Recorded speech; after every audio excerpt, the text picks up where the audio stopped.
Welcome to Influential Entrepreneurs, bringing you interviews with elite business leaders and experts, sharing tips and strategies for elevating your business to the next level. Here's your host, Mike Saunders. Well, hello and welcome to this episode of Influential Entrepreneurs. This is Mike Saunders, the Authority Positioning Coach. Today we have with us Andrew Miller, who's the founder of GrowthExpertz and a startup marketing expert. Andrew, welcome to the program. Hey, Mike. Thanks for having me on. Appreciate it. Hey, you're welcome. So give us a little bit of background on yourself and then what led you to focus on startups, because obviously at some point you were a startup. And so was it just a matter of here's the lessons that you learned and you want to impart those to others? But give us a little background on what led you in your journey up to now. Yeah, definitely. So I know if you're listening to this and you hear someone introduced as an expert, you're like, oh, God, another guy who says he knows what he's doing, he's going to take my money or something. But no, I've been focused on early stage startup marketing for 15 years. In the earlier days, I was head of marketing of various companies, and I drove 3 early stage companies to multimillion-dollar exits. That means without having to raise a second round of funding, we were able to exit the business, make a lot of money. And the third one was solely a marketing play. I did really well at positioning the CEO as a thought leader and doing content and PR marketing. And I really realized that, you know what, I think I have a knack for this marketing stuff. I'm going to make a consultancy, and that's what GrowthExpertz is. I was living in San Francisco, and I just saw founders constantly making the same mistakes at the early stages of marketing. And so GrowthExpertz is an agency that works with funded startups when they first raise their money, and we help them do their PR, their paid advertising, optimize their product for better marketing, build out their analytics stack, whatever it is. And over the past 5 years, we've worked on over 50 projects. And I think and some of them have gone on to make millions and millions of dollars. And that's what really allows me to be confident in calling myself an expert, is we're just consistently recreating good results for startups. Yeah, that's huge. And when you say that you work with startups when they have funding, is that a delineation? Do you only work with startups that have funding, or do you also work with startups that go, I don't have 2 nickels to rub together, where do I go from here? That's an amazing question, and I really appreciate that. And so my personal passion, has always been helping founders at the very early stages.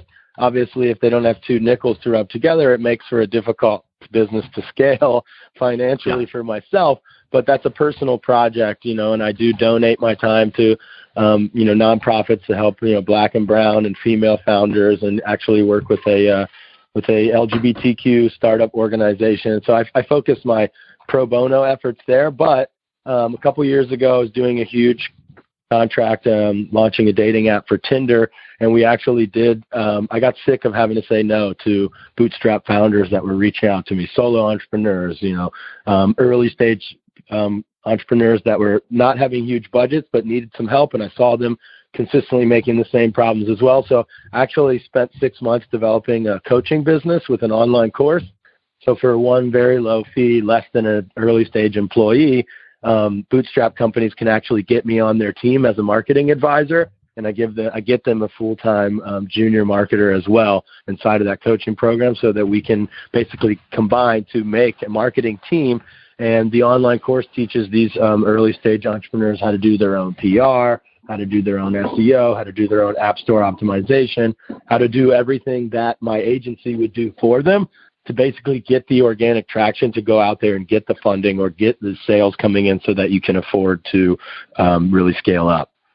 Perfect. Yeah, that's exactly what I was looking for, is because sometimes people go, I want to be in that cool club of, having this much to work with you on, but what if I'm not there just yet? So having that DIY, do it yourself kind of, and some do it for you aspect and support, that sounds like a really great platform.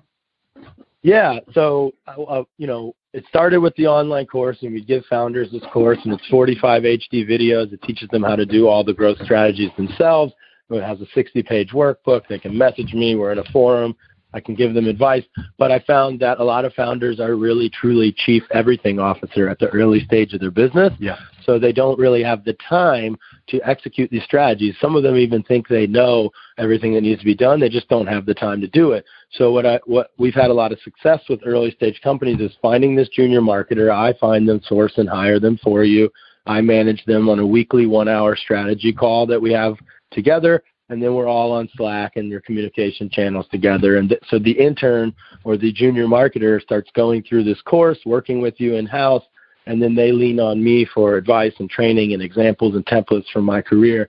And we've had a lot of success with early stage companies. More than 20 in the past year have gone through the program. It's usually about a 3-month program, and they're able to really not only scale up, but identify what their KPIs are, build out their analytics stack, test multiple channels from content marketing, social media to PR to SEO.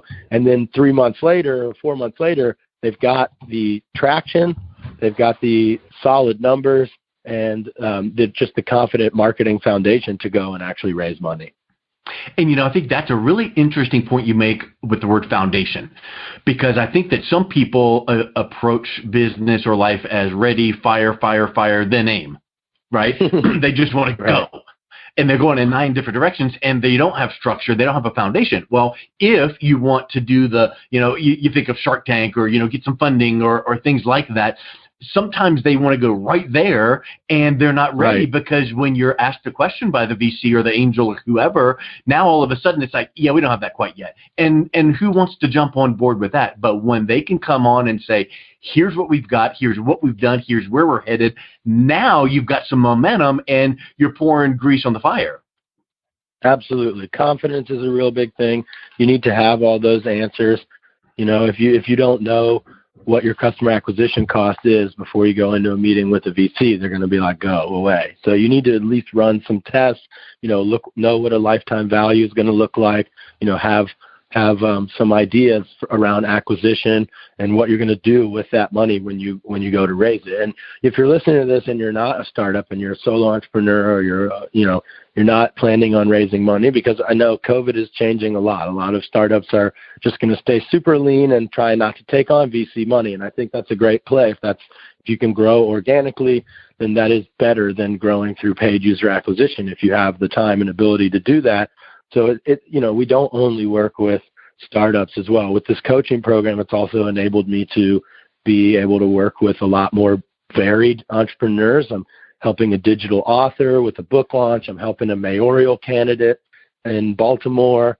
So it's basically anybody, got a founder with a personal brand in Utah that wants to grow his personal brand and stillness practice, awareness around his meditation practice for founders. And so with the coaching program, it's affordable, and it provides value to any business that wants to scale without really using paid advertising. Yeah, that's huge, because if you do paid advertising too soon and someone clicks on that paid ad and goes to that website that looks junky, or you don't have your messaging built out yet correctly, now all of a sudden that's a wasted click. You said something interesting that I want to go a teeny bit deeper on, and that's just you mentioned COVID. Well, at the moment, we're dealing with COVID, but in a minute or two, that we're going to be moved past that to whatever the new norm will look like and however long that will take. But the point is, businesses and founders will always be dealing with something in their personal or professional life. Like I remember back in 2007, 8, 9 with the economic crisis. So there's always something that you could say, yeah, not now because. So what do you advise founders, startups in your marketing strategy to go, okay, this is a thing we got to deal with, but the strategies and the foundations are still always consistent, but here's the little flavor and flair we need to do a little differently right now. And then as we come through this time, now we can go full bore. And then when the next thing, whatever that is, pops up, now we'll kind of go back to that we'll throttle back a little and we'll polish up here and there. And then when that passes, boom, we go full bore again. What does that look like? Yeah, so it's different for every business. If you have some kind of solution that's really valuable or even more valuable to customers during this COVID time, then you're definitely looking to scale. But most businesses are not in growth mode, and that's obviously tough for us as a marketing business, but we have to empathize. We have clients with $5 million runways. They just closed around, and even they don't want to really grow right now, and they have a virtual solution for CEOs. So most people are, want to see what's going on in the market, what's going on with people, and keep the cash reserves to a maximum. So instead they focus on is going back to the drawing board, working on product development, working on getting more content for social media, scaling up your PR, doing the SEO or ASO, app store optimization for your app, working on a lot of these long-term marketing strategies that people have really put off because things have been so busy, and you want a direct response, and you want to go and you scale up your Facebook ads. Well, I think most people are running away from spending money on Facebook and on paid ads right now, and instead going back to the drawing board and thinking about those projects that they had put off. And I mentioned some of them, but for me personally, I think it's a really good time to focus on podcast outreach for your business, or work on developing that analytics stack, or testing new products and things like that. So going back to the drawing board and working on a lot of the longer term things that aren't going to pay off yet, but might pay off later. For instance, like I said, content marketing, or even starting a podcast or a blog yourself for your business. You have to know that that's going to be 3 to 6 months before you ever see a return on that time investment. So that's something that people can really start now. Yep. That's really good. Hey, so you talk about growth strategy and growth hacking. And I think that sometimes people feel like growth hacking is a shortcut and it's, go end around. What is your definition of growth hacking? And then what could that look like for a founder?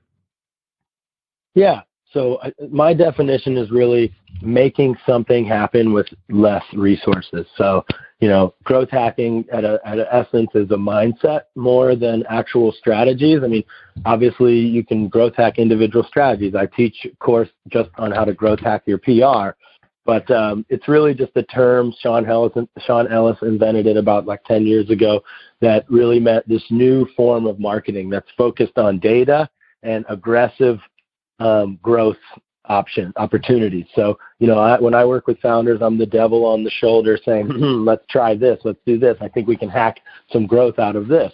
But it's, my passion lies with early stage startups. They don't have a ton of financial resources, and you need to get traction to be able to go get those financial resources. So you develop a muscle that's very focused on identifying pockets for growth that we can get by leveraging what we do have. So, a startup I was at, we had 1 billion categorized review sentiments of hotels and spas around the world. We made a press release about this massive data set, and then we did PR around that, and then that PR drove people to the website, which then had a pop-up, got their email address, took them on a drip campaign that eventually led to a conversation of CEO to CEO and got our company acquired. So for $0 in marketing. So growth hacking is really identifying opportunities to leverage what you do have, or identifying opportunities to really build growth either through your product or through an existing channel. And what I would suspect that you would agree with and say to your clients is, you can't see the forest for the trees. You're in your business. So when, Andrew Miller comes in as the outside perspective and looks around and goes, hey, I've got a couple points here that I'm noticing. This could be an opportunity. We could optimize here. And maybe the founder's like, hey, I agree with that. And I never would have seen it that way. So that outside perspective really is critical, right? Absolutely. And I work with a lot of early stage VCs that recommend me their founders from their portfolio because, recently one VC told me, we always recommend consultants at the early stage because before you hire someone who's jumping from full-time role to full-time role, maybe they've worked with, 3 to 5 companies in their entire career, it makes a lot more sense to bring in a consultant who's worked with, 5 dozen different companies over the course of the past decade, who has a ton more experience, who can make less mistakes, shorter learning curve, bring more insight into the different opportunities for your business to grow, with testing and with optimizing channels, and then getting all that learning from that consultant, handing that over to a full-time employee will just make the growth of your company so much more guaranteed. Yeah, that's a hack in and of itself, is knowing who to bring on board and who to help guide you. Right. Definitely. Hey, so what are you seeing when you work with a new client, founder? What are they typically needing? Do you see any trends where, sure, we can do this service or that service, but typically we're doing this? Here's the biggest, lowest hanging fruit opportunity. Yeah, it's changing a lot, obviously, right now. A lot of companies really want to focus on content marketing and PR, which we never really actively pitched. Main bread and butter for the several years has been running insanely successful paid advertising campaigns for businesses. With GrowthExpertz, it's working with funded companies. If they raise millions of dollars, they want a professional handling their paid advertising that's going to save them tens of thousands of dollars. We literally pay for ourselves as an agency over them trying to do it themselves or hiring internally.